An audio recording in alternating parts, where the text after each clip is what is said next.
We're looking at here is a continuation of this bullish run. This bullish run does not appear to be over. We've got some real nice respect of the median line coming into play here. Prices did wick through, but was held up above the median line and then fell below the median line. Now it's come back up and it's retesting the underside of this median line. When you see an extended third wave, like what we have here, wave 3 is 1618, the length of wave 1. Wave 5 tends to have an equal wave relationship or a Fibonacci distance relationship to the length of wave 1. And that first Fibonacci distance relationship comes into play right here at the 618. So that's at 3.83. When this does correct, we're probably going to see prices come back down here to this previous fourth wave down near $1.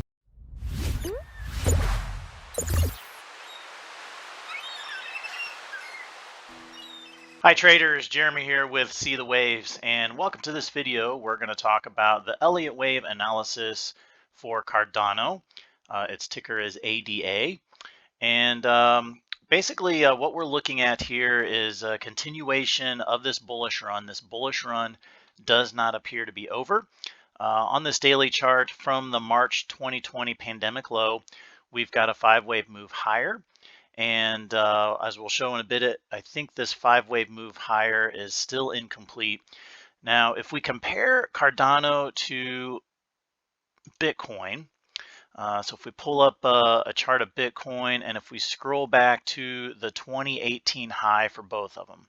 So we've got the 2018 high for Cardano on top. We've got the 2018 high for Bitcoin on the bottom.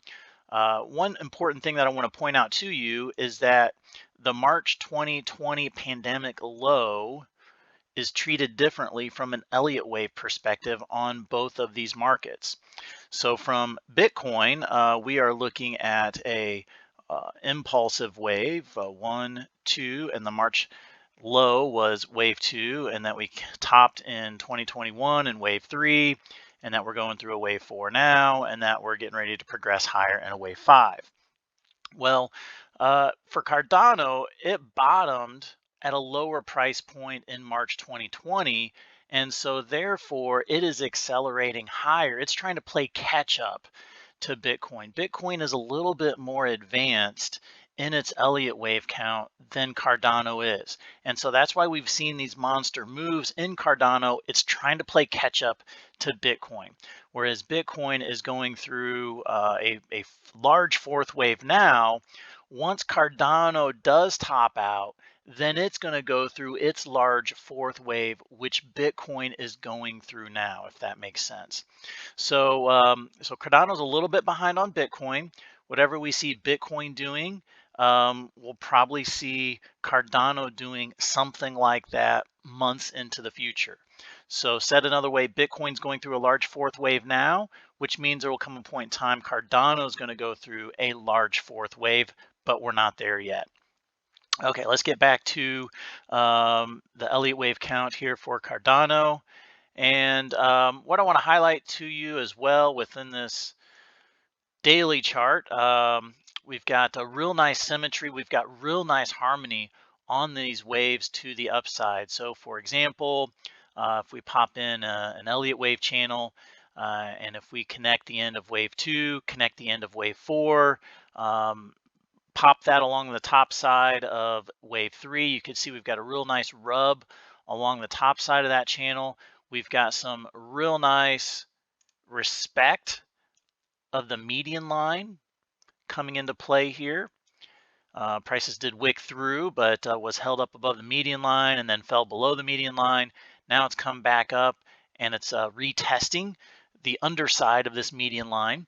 So we've got some real good harmony going on there. Also within the Fibonacci extension within the waves, if we measure out the length of wave 1 and project it at the end of wave 2, we get a really nice 1618 coming into play right here at the end of wave 3. So that comes in nicely. Now, I believe that this fifth wave that we are undergoing right now, I believe this fifth wave is not over. We may go through a little bit of a correction and then work itself higher. I don't think that this fifth wave is over right now, simply because if we apply a Fibonacci extension tool and measure out the length of wave 1, compare that to the length of wave 5, when you see an extended third wave, like what we have here, wave 3 is 1618, the length of wave 1. Wave 5 tends to have an equal wave relationship or a Fibonacci distance relationship to the length of wave 1. And that first Fibonacci distance relationship comes into play right here at the 618. So that's at 3.83. So that leads me to believe that this move to the upside in this fifth wave, it could be over. And I'll show you on these intraday charts how it could be over, but I still want to hold out for a little more upside, but we can't rule out any significant corrections. But when this does correct, we're probably going to see prices come back down here to this previous fourth wave down near $1. I don't think we're ready for that quite yet. You can watch this purple support trend line and use that as an early warning signal, and that if that breaks, that may suggest that maybe we are getting ready to do that large fourth wave that Bitcoin is currently undergoing. All right, so let me get these long-term labels off the chart here. And let's roll down to a 4-hour chart and let's see what we've got cooking in the kitchen.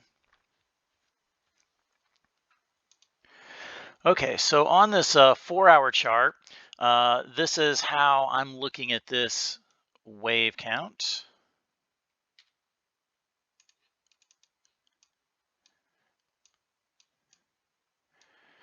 Okay, so from the end of the triangle pattern, which would have been July the 20th of 2021, looks like we've advanced and that our impulsive wave to the upside is perhaps incomplete and that we're undergoing some type of a fourth wave correction.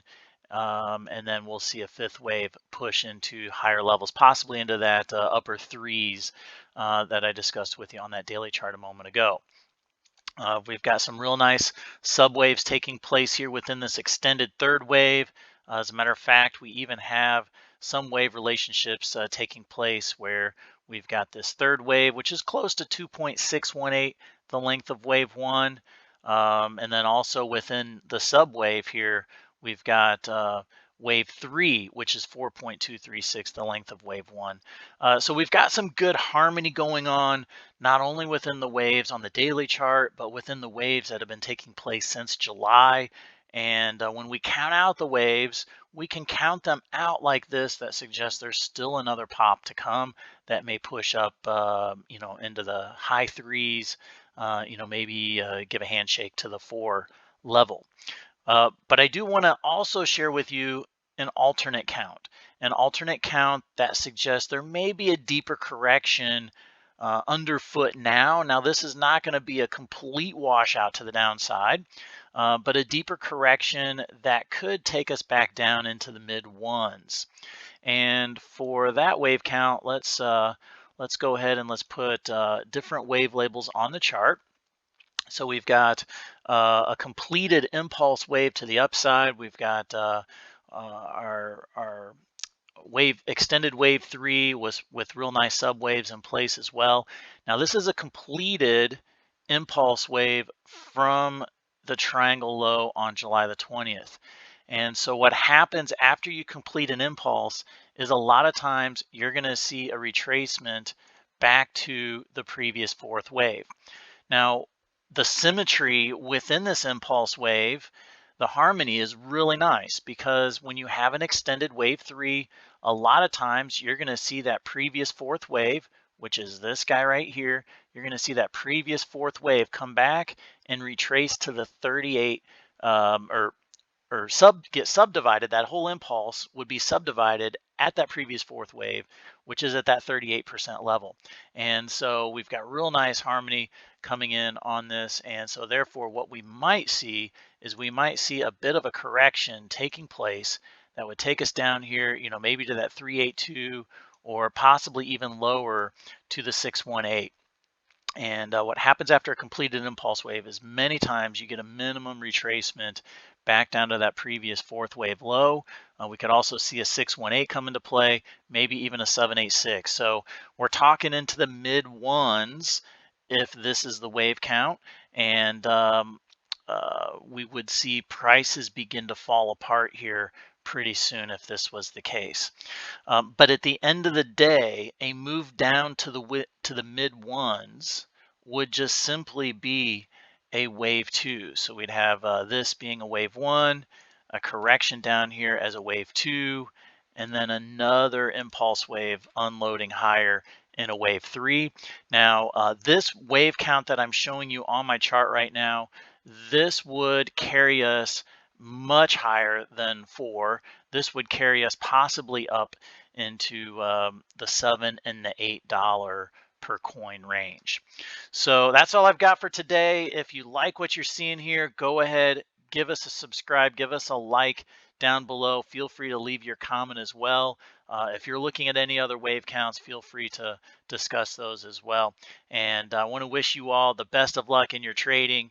We will talk to you soon. You take care. Bye now.